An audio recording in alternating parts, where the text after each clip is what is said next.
Good morning. आप सभी को शुभ प्रभात। क्लास 10th की फिजिक्स में आपको मानव नेत्र तथा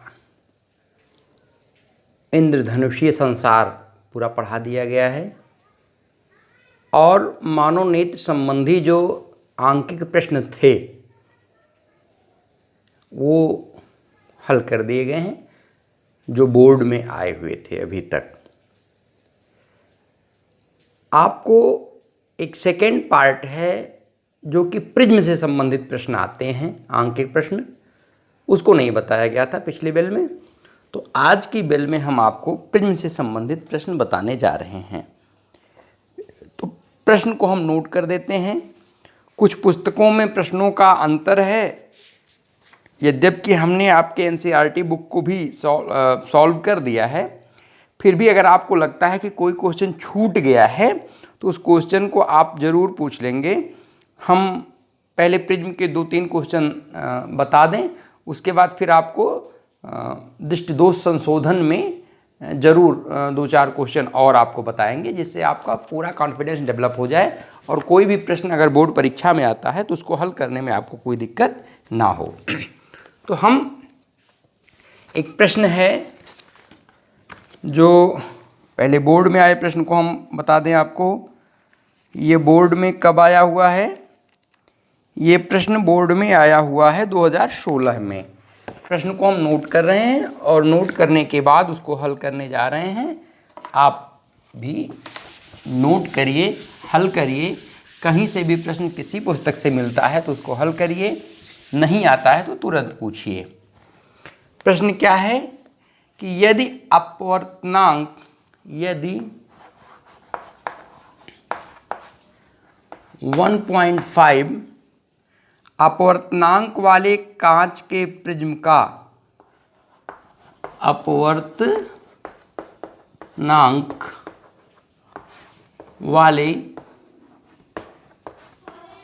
कांच के प्रिज्म का कोण 60 अंश है। कोण 60 अंश है। 60 अंश है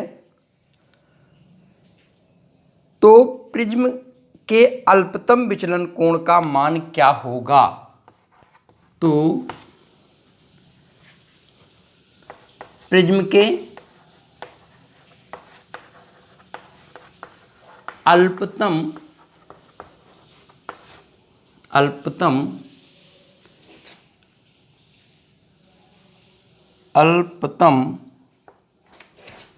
विचलन कोण का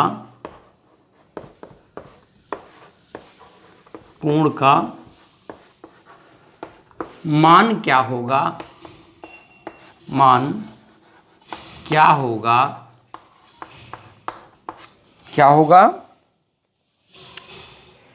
जबकि दिया है sin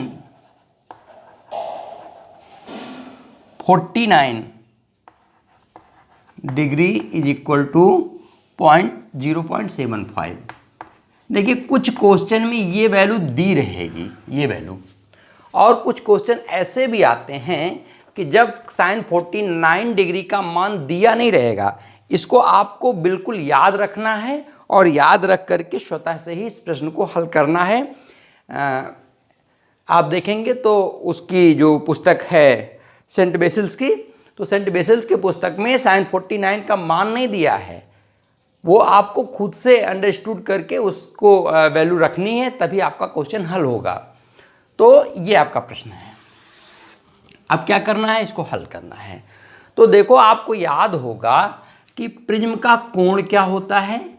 जो दोनों अपवर्तक पृष्ठ होते हैं उनके बीच बना कोण, इसी को ए कहते हैं। ये दिया हुआ है 60 डिग्री। और क्या दिया हुआ है कि प्रिज्म के पदार्थ का अपवर्तनांक दे रखा है 1.5। ठीक है, पूछ क्या रहा है? प्रिज्म के अल्पतम विचलन कोण का मान ज्ञात कीजिए। अल्पतम विचलन कोण क्या है? डेल्टा m है। ये क्या होगा? यही आपका प्रश्न है। तो जरा ध्यान दीजिए कि प्रिज्म के अपवर्तन के सूत्र से, प्रिज्म के अपवर्तन के सूत्र से, तो जब प्रिज्म के अपवर्तन का सूत्र लिखेंगे तो क्या हो जाएगा, n इज इक्वल टू होता है sine a plus delta m by 2 upon sine a by 2। वह डेल्टा m क्या है, अल्पतम विचलन कोण। विचलन कोण आपको पता होगा कि आपतित किरण और अपवर्तित किरण के बीच जो झुकाव होता है उसी को हम क्या कहते हैं, विचलन कोण कहते हैं।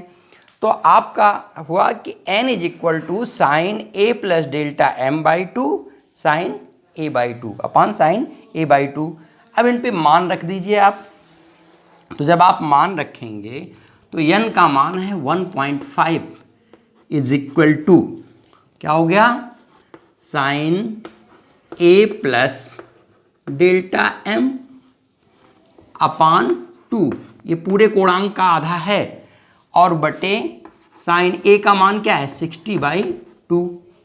अब देखिए 1.5 इज इक्वल टू क्या हो जाएगा, साइन, अब चाहो तो a का मान यहाँ भी रख दो, sine 60 plus delta m by 2 और बाई साइन 30 का मान कितना होता है, ये साइन 60 बाई 2 बराबर क्या हो जाएगा, साइन 30 डिग्री बराबर हो जाएगा साइन 30 डिग्री। तो साइन 30 का मान क्या होता है 1/2, आप जानते हो। तो 1.5 is equal to sine 60 plus delta m upon 2 upon 1/2। त्रियक गुणा कर दीजिए, तो त्रियक गुणा कर देंगे तो क्या हो जाएगा, sine 60 plus delta m by 2 is equal to 1.5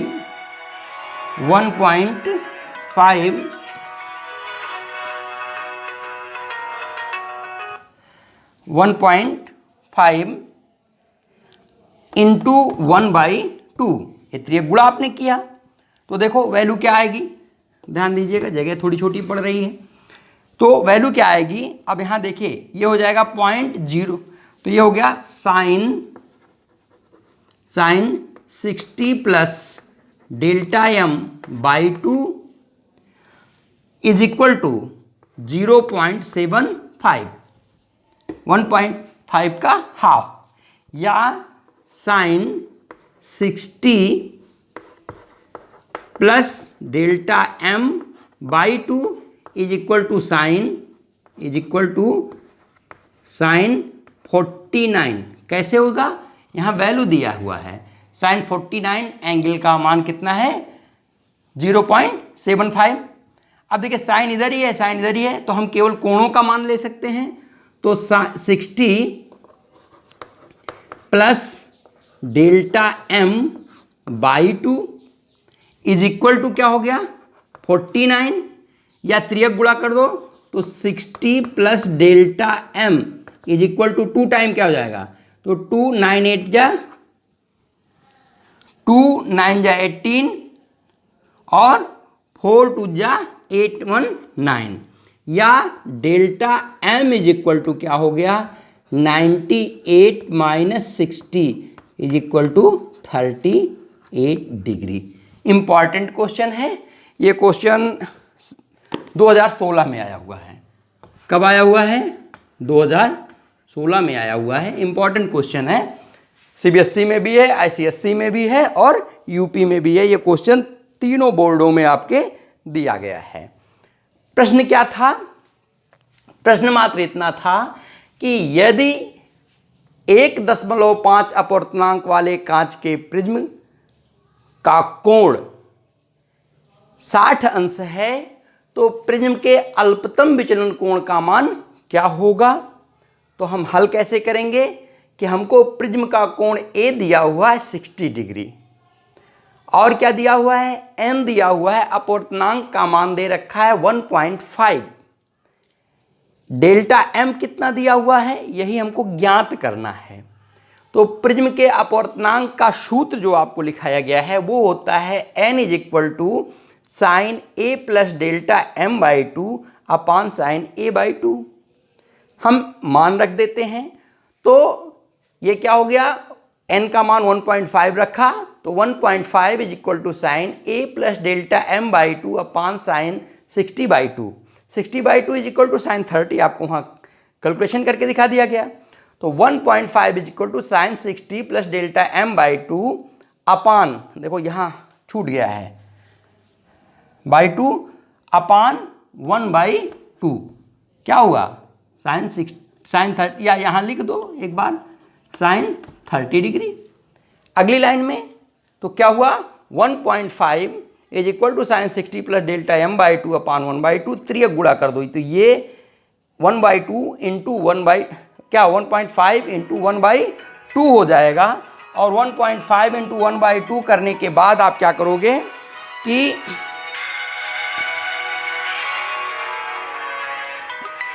क्या हो जाएगा कि जब त्रियक गुणा करोगे तो ये इसका वैल्यू आ जाएगा कि ये कितना हो जाएगा, देखो 60/2, तो यहाँ हुआ sine 60 plus delta M by two is equal to 0.75। अब ये जो 0.75 है इसका वैल्यू आपके क्वेश्चन में दिया हुआ है साइन 49 डिग्री। तो साइन 49 डिग्री जब आप रख देंगे तो ये देखो यहाँ 60 plus delta M by two is equal to 49, तो 60 plus delta M is equal to 98, delta M is equal to 98 minus 60 is equal to 38 degree. तो ये आपका क्या हुआ, अल्पतम विचलन कोण का मान कितना आ गया कि 38 डिग्री आ गया। ओके, अगला क्वेश्चन आप देख लीजिए। प्रिज्म से कुछ ही क्वेश्चन है, कुल मिला के 3 या 4 क्वेश्चन दिए गए हैं, उन क्वेश्चन को हल करना सीख लीजिए। उसमें से आपको अधिकतर प्रश्न बोर्ड परीक्षा में मिल जाएंगे, परेशान होने की जरूरत नहीं है। चलिए अगला क्वेश्चन देखते हैं।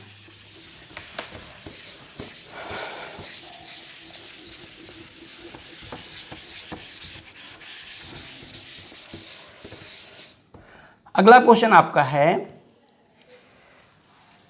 देखो क्वेश्चन नंबर है ये 12, क्या है, क्वेश्चन नंबर 12 है। देख लीजिए क्या क्वेश्चन है कि एक प्रिज्म का कोण 60 अंश है, एक प्रिज्म का कोण 60 अंश है, एक प्रिज्म का कोण 60 अंश है तथा अल्पतम विचलन कोण 38 डिग्री है, तथा अल्पतम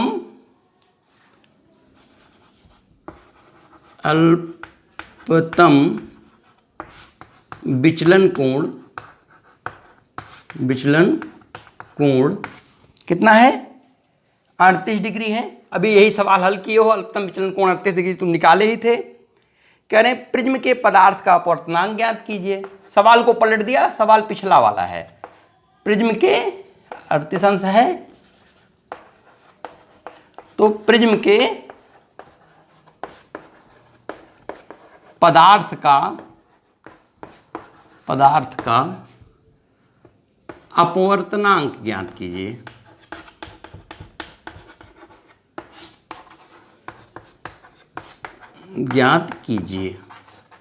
ये आपका प्रश्न है। बिल्कुल पिछला वाला ही क्वेश्चन आपका है। देखिए पिछले वाले क्वेश्चन में अल्पतम विचलन कोण निकालना था और अब की वाले क्वेश्चन में अल्पतम विचलन कोण दे दिया है, अपवर्तनांक निकालना है। तो आप क्या करोगे, अच्छा हाँ, इसमें भी साइन 49 इज इक्वल टू 0.75। तो क्या करना है आपको, ऐसे करना है कि प्रिज्म से या प्रिज्म के अपवर्तनांक के सूत्र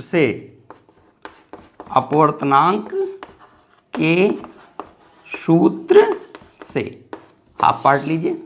क्या होता है, n is equal to sine a plus delta m by 2 upon sine a by 2।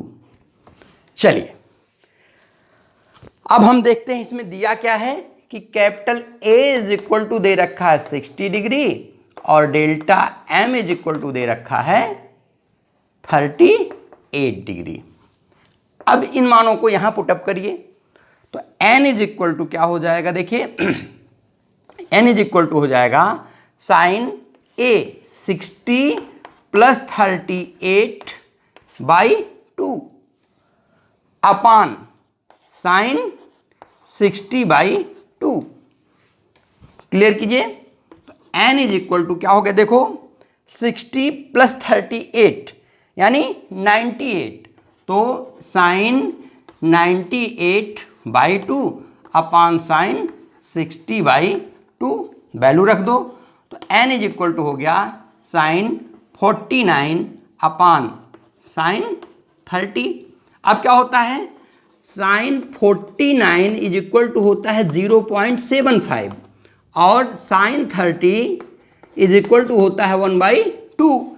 इन दोनों वैल्यू को पुट करिए।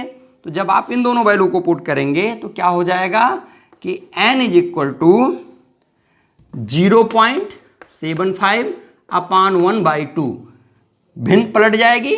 तो n इज इक्वल टू हो गया 2 इंटू 0.75 या n इज इक्वल टू क्या हो गया 1.5।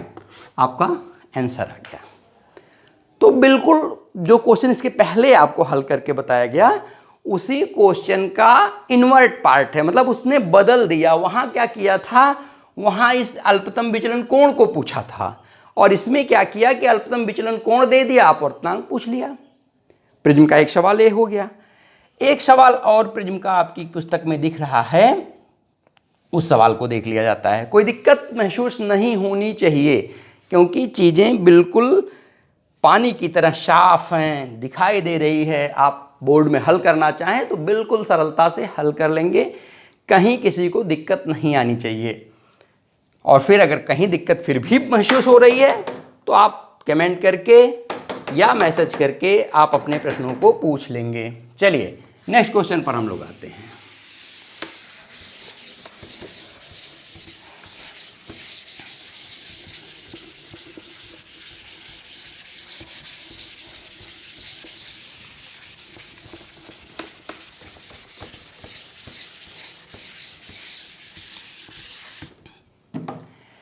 अगला क्वेश्चन आपका है, हम क्वेश्चन नोट कर दे रहे हैं। आप क्वेश्चन अपनी कॉपी पर नोट करके हल करने का प्रयास कीजिएगा। जो भी पुस्तक आपके पास है उस पुस्तक के प्रश्नों को हल करिएगा। अगर आपको कहीं दिक्कत आती है तो आप पूछ सकते हैं, उस दिक्कत का समाधान किया जाएगा। ये क्वेश्चन नंबर 13 है according to Kumar Mittal book. क्या लिखा हुआ है, 60 अंश कोण वाले प्लास्टिक का 60 अंश कोण वाले 60 अंश कोण वाले प्लास्टिक प्रिज्म तथा प्लास्टिक प्रिज्म का प्लास्टिक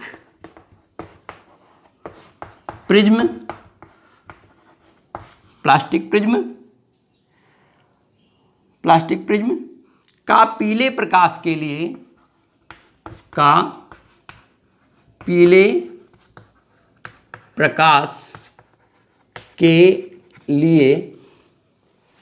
पीले प्रकाश के लिए अपवर्तनांक √2 है। अपवर्तनांक √2 है। अल्पतम विचलन की स्थिति में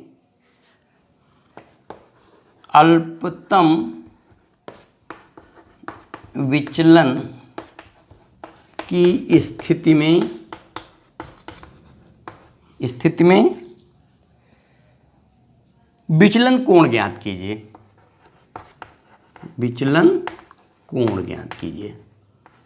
कोण ज्ञात कीजिए। ये आपका प्रश्न है। चलिए हम देखते हैं कि सवाल में क्या क्या चीजें दी गई हैं, हमको करना क्या है। हमको करना ये है कि हमको दिया हुआ है कि A 60 डिग्री। अब इन्हें कलर एक स्पेशल कर दिया कि पीले प्रकाश के लिए, तो इससे कोई मतलब नहीं है किसी भी प्रकाश के लिए आपको पीले प्रकाश के लिए या श्वेत प्रकाश के लिए वो बात कोई अंतर नहीं आती है। विशेष रंग के लिए ही ये सारी चीज़ें होती हैं, क्योंकि श्वेत प्रकाश जो होता है वह विभिन्न रंगों में विभक्त हो जाता है। तो उसके निश्चित कलर के बारे में हमने चर्चा की कि हम कह रहे हैं कि 60 अंश के कोण वाले प्लास्टिक प्रिज्म का पीले प्रकाश के लिए अपवर्तनांक कितना है, n का मान दे रखा है, n = √2। और क्या दे रखा है, बस a दे रखा है, n दे रखा है, और पूछ रहा है डेल्टा m बराबर क्या, अल्पतम विचलन कोण बराबर क्या होता है। तो आप सूत्र जानते हो कि अपवर्तनांक n प्रिज्म के लिए sin a plus delta m by 2 upon sin a by 2। Calculate करिए तो क्या हो जाएगा देखिए n का मान दे रखा है √2 = साइन a का मान है 60 degree plus delta m by 2 upon sine 60/2। क्या हुआ, √2 = ध्यान दीजिए sine 60 plus delta m by 2 upon sine 30। Sine 30 = 1/2। तो क्या हो गया, √2 = क्या हो जाएगा, sine 60 plus delta m by 2 upon 1/2। त्रियक गुणा कर दीजिए। तो जब त्रियक गुणा करेंगे तो ये हो जाएगा √2 × 1/2 = sine 60 plus delta m by 2। अब देखिए ध्यान दीजिए, ये हो गया 1/√2 = sine 60 plus delta m by 2। अब आपको एक चीज़ जानने की ज़रूरत है कि ये जो 1/√2 है ये साइन में किसका मान होता है, कि कितने का मान साइन में 1/√2 होता है। तो आपको दिया गया होगा कहीं ना कहीं कि साइन 60 का मान 1/√2 होता है। एक मिनट दूसरी बुक में देख लिया जाए, कोई दिक्कत नहीं।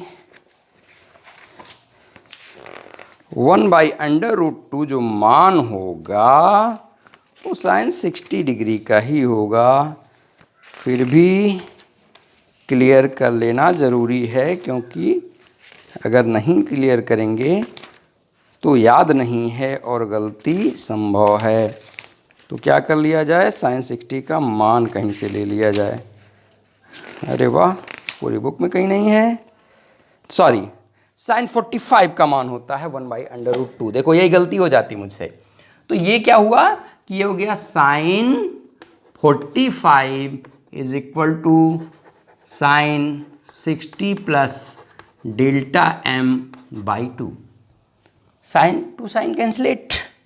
तो जब साइन टू साइन कैंसलेट कर देंगे तो क्या हो जाएगा, या कोणांकों की तुलना करने पर तो 45 = हो गया 60 प्लस डेल्टा m बाई 2।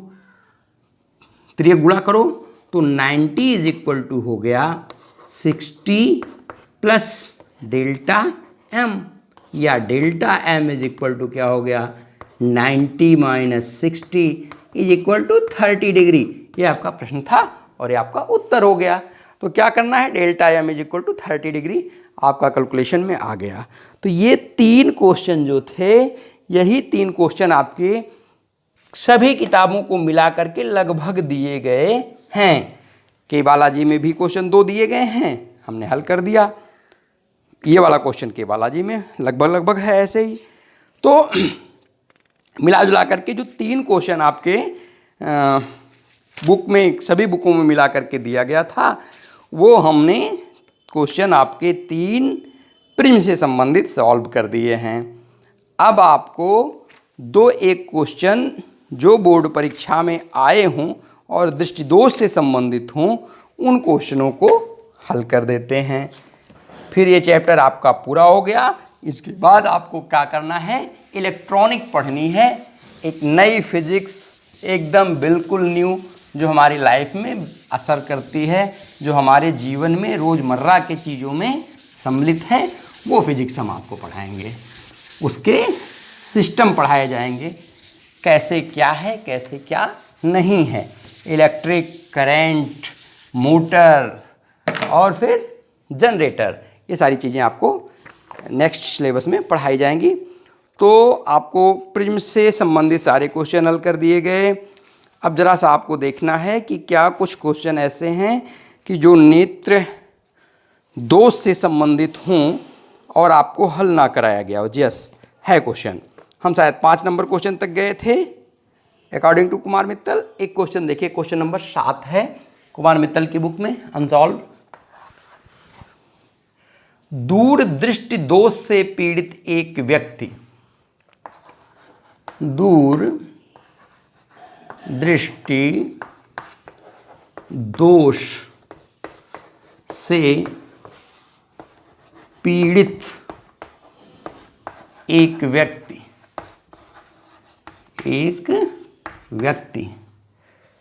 कम से कम 40 सेंटीमीटर दूरी तक देख सकता है।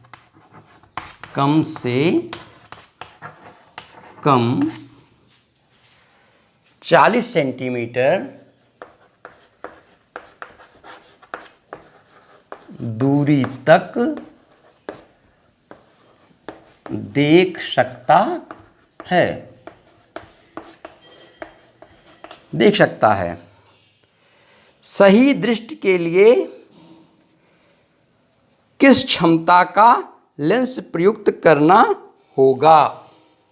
सही दृष्टि के लिए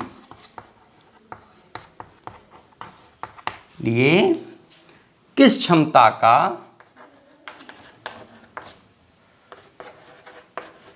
लेंस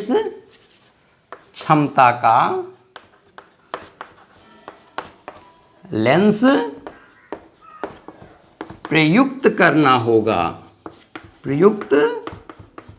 करना होगा, इसमें दे दिया है। जबकि स्पष्ट दृष्टि की न्यूनतम दूरी 25 सेंटीमीटर है। जबकि स्पष्ट दृष्टि की न्यूनतम दूरी कितनी है, 25 सेंटीमीटर है। अगर प्रश्न यहीं भी छोड़ दे तो भी सही है। क्यों सही है? क्योंकि हमारा जो निकट बिंदु है वो 25 सेंटीमीटर है, दूर बिंदु अनंत है, और वो देख कितना सकता है, वो 40 सेंटीमीटर से अनंत तक देख सकता है। तो प्रश्न यहाँ भी छोड़ दिया जाए तो प्रश्न सही है और आपको प्रश्न हल करना चाहिए। तो क्या क्या चीज़ें दी गई हैं कि वो देख सकता है। देख सकता है माने यहाँ तक के प्रतिबिंब को देख सकता है, तो v इज इक्वल टू हो गया -40 सेंटीमीटर। लेकिन देखना कहाँ है? देखना है u is equal to -25 centimetre. 25 centimetre पर देखना है। तो लेंस के सूत्र से क्या होता है? लेंस के सूत्र से, तो लेंस के सूत्र से क्या होता है कि 1/v - 1/u is equal to 1/f। मान रखिए, तो क्या हो जाएगा 1/-40 - 1/-25 इज इक्वल टू 1/f। चलिए इन दोनों का एलसीएम ले लीजिए। एलसीएम 200 होगा,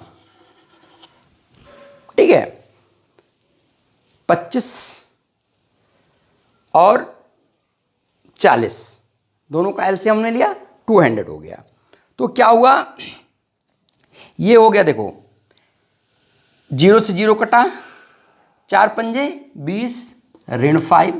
अच्छा यहाँ ध्यान देने की चीज़ है, ये माइनस है और ये भी माइनस है, माइनस माइनस प्लस हो गया, तो 25 वाठी 200 यानी 8 बार जाएगा। लेकिन ये क्या होगा, प्लस में होगा, 8 इज इक्वल टू 1/f के। देखिए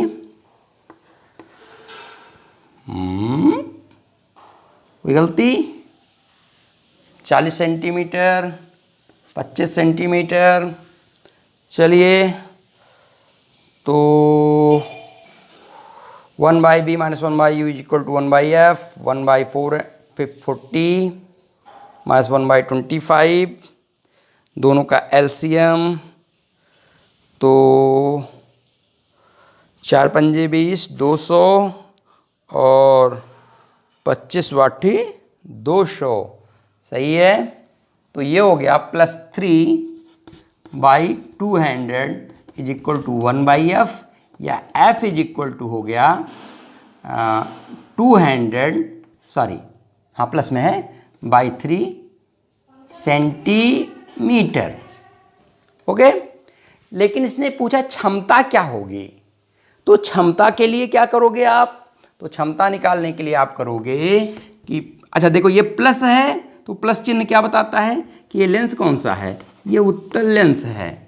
अब क्षमता निकालने के लिए क्या करोगे, P = क्या होता है 1/f मीटर में, तो 1/f मीटर में निकालने के लिए क्या करोगे कि ये हो गया P = ये सेंटीमीटर है, यहाँ 100 का भाग दोगे तो क्या हो जाएगा 1/200/3 × 100, ये 0 दोनों कट गए, = क्या हो गया 3/2, भिन्न पलट गई, या P = क्या हो गया 1.5 डायोप्टर। क्लियर। तो आपका जो सवाल था वो आपका हल हो गया। ये किस सन में आया है आपको बता दें, ये आया हुआ है 2012 में। ये कब का है 2012 में सवाल आया हुआ है। तो आपका ये सवाल हो गया। ओके, बोर्ड में आया हुआ और कोई सवाल ढूंढ लिया जाए अगर पुस्तक में है तो। जी हाँ, एक सवाल और भी बोर्ड में आया हुआ है, चलिए इनके बारे में चर्चा कर ली जाती है। कुछ संकेत उनके दिए हैं, लग रहा है बड़ा सा सवाल है, क्या हल करके देखते हैं।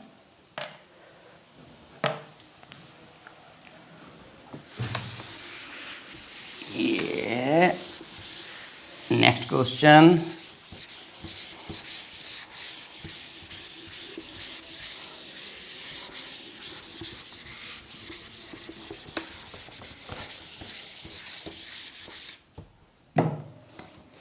चलिए नेक्स्ट क्वेश्चन की चर्चा कर लेते हैं। ये क्वेश्चन नंबर 10 है according to Kumar Mittal. Question number 10 कह रहा है कि दूर दृष्टि दोष से पीड़ित एक व्यक्ति, दूर दृष्टि दोष से पीड़ित एक व्यक्ति, तो क्या है व्यक्ति दूरदृष्टि दोष से पीड़ित है, क्या कर रहा है, अधिक से अधिक 125 सेंटीमीटर दूर तक ही देख सकता है, अधिक से अधिक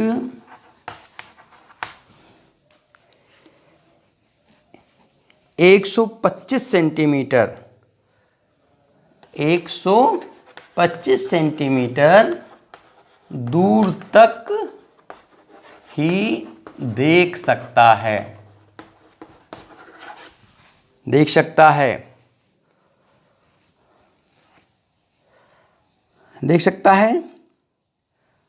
ओके, सही दृष्टि के लिए उसे किस फोकस दूरी का और कौन सा लेंस प्रयुक्त करना होगा। सही दृष्टि के लिए, दृष्टि के लिए उसे किस फोकस दूरी का, फोकस दूरी का और कौन सा लेंस प्रयोग करना होगा, प्रयोग करना होगा।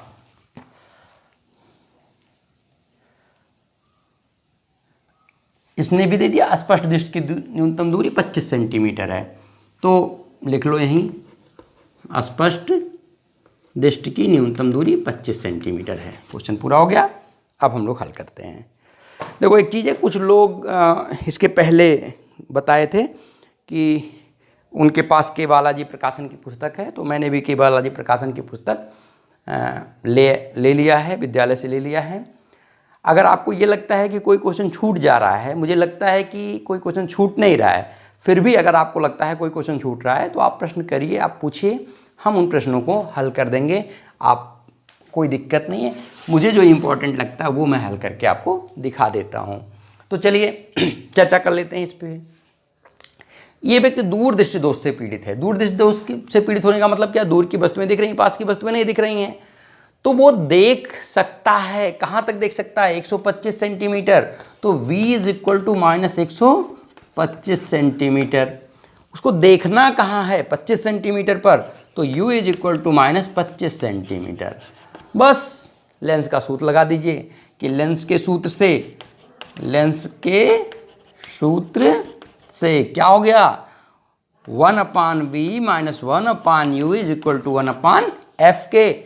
1/b माइनस 125 माइनस देखो minus 1/-25 minus plus is equal to 1/f के। कोई दिक्कत नहीं। आगे देखिए, अब देखिए क्या हुआ कि 1/-125 plus 1/25 is equal to 1/f। LCM 125, 1 minus में, यहाँ माइनस है, और प्लस 25 पंजे 125 plus 5 is equal to 1/f के, या f इज इक्वल टू क्या हो गया? 1/f is equal to 4/125 is equal to 1/f के। f इज इक्वल टू क्या हो गया? 125/4 सेंटीमीटर। हल कर लीजिए, तो 4 तियां 12, बचा कितना? 5, 4 इकाई 4 दशमलव 1 बचा है, 4 दूनी 8, 4 पंजे 20, यानी 31.25 सेंटीमीटर फोकस दूरी का लेंस प्रयुक्त करेगा। अब देखिए अगला टॉपिक कह रहा है किस क्षमता। अच्छा तो सुनिए, यहाँ धन चिन्ह आ गया, तो धन चिन्ह आ गया तो कौन सा लेंस हो गया? उत्तल लेंस हो गया, क्योंकि ऋण आता तो अवतल लेंस होता, यहाँ धन आ गया है तो फिर उत्तल लेंस हो गया। अब चलिए अगला आपका टॉपिक कह रहा है किस क्षमता, कहीं क्षमता पूछा है ना, किस फोकस दूरी का और कौन सा लेंस प्रयुक्त करना चाहिए, बस इतनी सी बात है। क्षमता तो पूछा ही नहीं है इन्होंने, बस उत्तल लेंस है और उत्तल लेंस की फोकस दूरी इतनी है। क्लियर हो गया? तो हमको लगता है कि जो भी 2 पुस्तकें हमारे पास 3 उपलब्ध हैं, एनसीईआरटी, के बालाजी और कुमार मित्तल, उसमें से जितने भी इम्पोर्टेंट प्रश्न हैं उनको हमने आपको बता दिया। फिर भी अगर कुछ छूट गया है तो आप प्रश्न पूछ सकते हैं, उसके लिए आप पूर्णतया स्वतंत्र हैं। तो आज की क्लास में इतना ही। अगली क्लास में हम इलेक्ट्रिक के बारे में बात करने चलेंगे, चूँकि वो चैप्टर बिल्कुल नया है। अगर किसी का ये इधर का कुछ छूट भी गया है, कुछ चीज़ें समझ में नहीं आई हैं, वो शर्म के मारे पूछ भी नहीं पाया है, तो अगले जो टॉपिक्स आपको पढ़ाए जाएंगे इलेक्ट्रिक के, उसमें बिल्कुल जोर लगाइएगा, दिमाग लगाइएगा, बिल्कुल कंसंट्रेट होइएगा। पक्का है कि वो सवाल, वो टॉपिक आपको बड़े टॉपिक हैं, ज़्यादा नंबर भी देते हैं। तो ये 12 नंबर के क्वेश्चन अभी तक हुए लाइट से, और 13 नंबर का क्वेश्चन आपका अगला आने वाला टॉपिक इलेक्ट्रॉनिक से है। तो 13 नंबर के क्वेश्चन आपके सरलता से तैयार हो जाएंगे, बोर्ड में एक भी क्वेश्चन छूटने वाला नहीं है। तो अगली टॉपिक के लिए मेंटली आप तैयार हो जाइए। इस टॉपिक को सारा का सारा टॉपिक रिवीजन कर लीजिए, कहीं आपको कोई दिक्कत होती है पूछ लीजिए। फिर अगली क्लास में हम मिलते हैं, तब तक के लिए धन्यवाद।